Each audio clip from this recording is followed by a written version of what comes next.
Mga kababayan, alam niyo bang patuloy ang pamahalaan, partikular na ang Kamara, sa pagpapaigting sa sektor ng pabahay sa bansa? Tinutugunan nila hindi lang ang pangangailangan ng sektor, kundi ang mas maipaliwanag sa ating lahat ang konsepto hanggang sa implementasyon nito. Sa ating episode ngayon, bibigyang linaw ni House Committee on Housing and Urban Development Chairperson at Quezon City 6th District Representative Marivic Copilar, dito lang sa Bahay at Buhay. Kong Marivic, pakibigyang linaw naman po.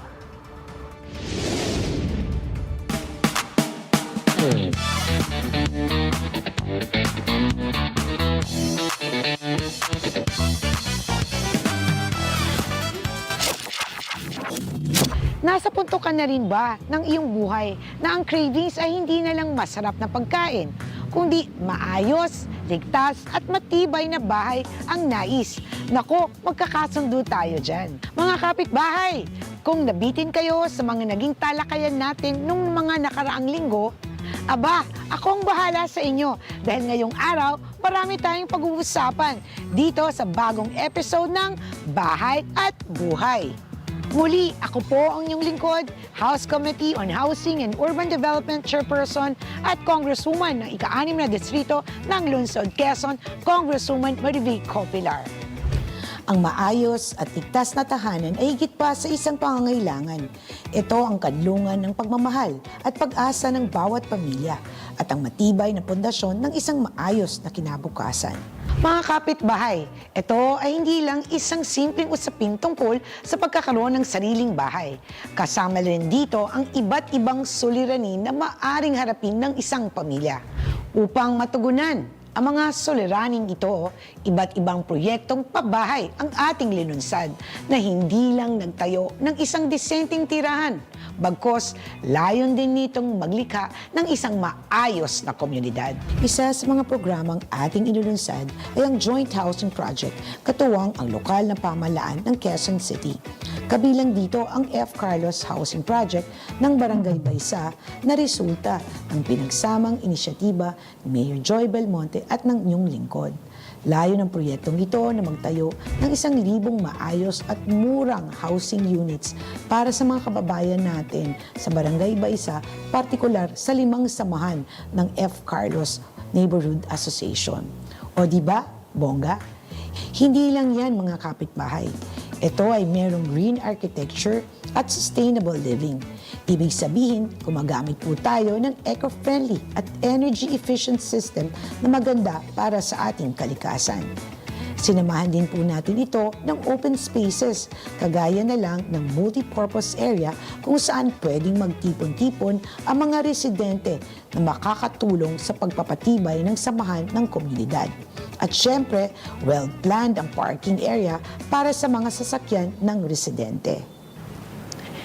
Ikalawa, sa ating proyektong pabahay ay ang Bisticville 26, rental housing sa Barangay Culiat, Quezon City. Alam niyo ba mga kapitbahay na ang Bisticville Housing Project na kilala na ngayon sa tawag na Q Citizen Homes ay kabilang sa Housing Project Series na simulan noon pang 2011 sa ilalim ng pamumuno ng dating alkalde na si Herbert Bautista. Hindi tulad ng naunang Bisticville Project na direct sale or mortgage-based ang Bisticville 26 ay isang city-managed rental community na didisenyo para maghatid ng ligtas at abot-kayang tirahan para sa mga kwalipikadong residente. Sino-sino nga ba ang mga ito?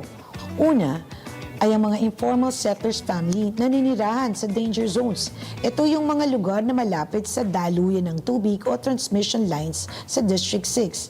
Ikalawa ay ang mga underprivileged o mga residenteng walang tirahan na hindi kayang magbayad ng mortgage, ngunit may kakayahan namang magbayad ng abot kayang upa kada buwan.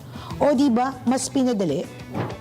Bilang bahagi ng hakbang tungo sa pagtatag ng isang matibay na komunidad sa ika-6 na distrito ng Lungsod, Quezon, isa dito ang Housing Through Community Mortgage Program o CMP. Mga kapitbahay, CMP, hindi MCP, sa mga programang pabahay na ating nilunsad. Ano nga ba ang CMP? Ang Community Mortgage Program ay isang people-led housing finance initiative na pinamamahalaan ng Social Housing Finance Corporation o SHOPC. Sa ilalim ng CMP, ang mga magkakapitbahay ay maaaring magtayo ng asosasyon upang maka-access ng financing o pondo mula sa gobyerno para bilhin ang lupang kinatatayuan ng kanilang informal settlements o humanap ng bakanting lupa o off-site. Ano nga ba ang pinagkaiba ng community mortgage program sa tradisyonal na mortgages? Ganito yun, mga kapitbahay. Hindi tulad ng tradisyonal na individual mortgage, sa CMP, unang nakukuha ang lupa sa konsepto ng community ownership sa pamamagitan ng Homeowners Association o HOA. Ito rin ay people-led process kung saan aktibong nakikilahok ang mga benepisyaryo pagdating sa paggawa ng desisyon, kabilang rin ang magiging disenyo ng kanilang bahay. Alam niyo ba, mga kapitbahay, may ongoing tayong CMP projects para sa mahigit na 300 pamilyang benepisyaryo sa Distrito 6 ng Quezon City. Dumako naman tayo sa isang programang pabahay na karaniwang ginagawa rito sa Distrito 6. Ito ay Security of Land Tenure through Negotiated Sale. Ano nga ba ang prosesong kailangan pagdaanan bago makuha ang isang lupa sa ilalim ng proyektong pabahay na ito? Let me explain. Unang kailangan gawin ay ang tinatawag na formal assistance to negotiate. Sa madaling salita, lumalapit ang isang asosasyon sa inyong lingkod upang tulungan silang makipag-usap sa may-ari ng lupa. Sa pamamagitan ng pag-uusap na ito ay magkakasundo ang asosasyon at ang may-ari ng lupa sa presyo at mga terms na advantageous sa landowner at homeowners. Ang as-is and where-is basis ay isang mahalagang parte ng isinasagawang negosasyon. Dito, karaniwan nahihikayat ang may-ari na ibenta sa mga naninirahan ng lupa sa presyong socialized housing rate. At ang panghuli, ang payment structure kung saan iniipon ng HOA mula sa mga residente ang halagang ibabayad sa may-ari ng lupa. Isang halimbawa ng matagumpay na negotiated sale ay lupa na binili ng Quezon City Government sa Barangay Pasong Tamo, partikular sa Pantrangco na pagmamayari ng PNB. Ngayon ay pinakikinabangan na nasa mahigit 500 pamilya. Isa pang proyektong pabahay na ating linunsad sa Distrito 6 ay ang mga pabahay katuwang ang National Housing Authority or NHA. Alam niyo ba, mga kapitbahay, na sa ilalim ng Section 18 ng Republic Act 7279 o ang Urban Development and Housing Act or UDHA ay binigyan ng mandato ang lahat ng high-end subdivision or condominium developers na magtatag ng isang socialized housing. Ito ang tinatawag natin na balanced housing development. Ibig sabihin, sa bawat proyektong kanilang itatayo, kailangan nilang mag-ambag sa socialized housing na katumbas ng 5% para sa condominium at 15% para sa subdivision. Bagamat malayo-layo pa tayo sa ating pangarap na zero ISF sa ating distrito, ay patuloy naman ang ating pagsisikap at inisyatiba upang maabot ito. Patuloy na aksyong ginagawa ng ating mga komunidad, ng ating pamahalaan, katuwang ang iba't ibang ahensya at lokal na pamahalaan, marami na sa ating mga kababayan ang nagkaroon ng maayos na tirahan. O di ba? Marami na tayo na pag-usapan, mga kapitbahay, at marami pa tayong kwentuhang gagawin.